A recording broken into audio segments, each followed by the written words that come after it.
أعوذ بالله من الشيطان الرجيم. بسم الله الرحمن الرحيم.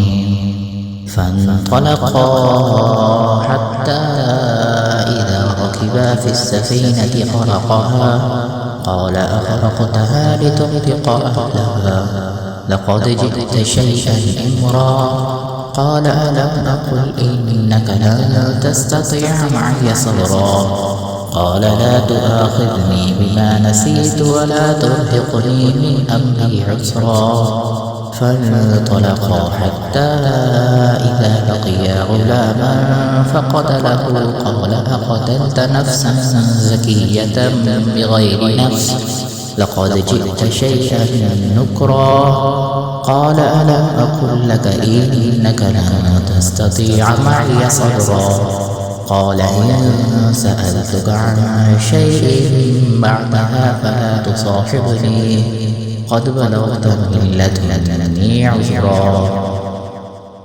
فانطلقا حتى إذا أتيا أهل قرية استطعما أهلها فأبوا أن يضيفوهما فوجدا فيها جدارا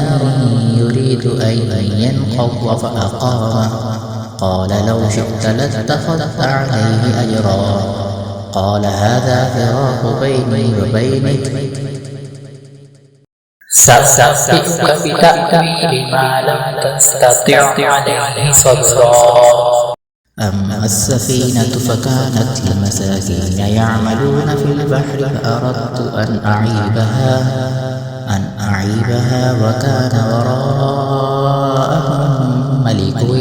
يأخذ كل سفينة غصبا وأما الغلام فكان أبواه مؤمنين فخشينا أن يرهقهما طغيانا وكفرا فأردنا أن يبدلهما ربهما خيرا منه زكاة وأقرب رحما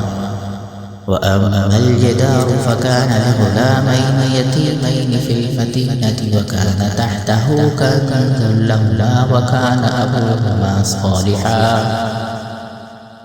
فأراد ربك أن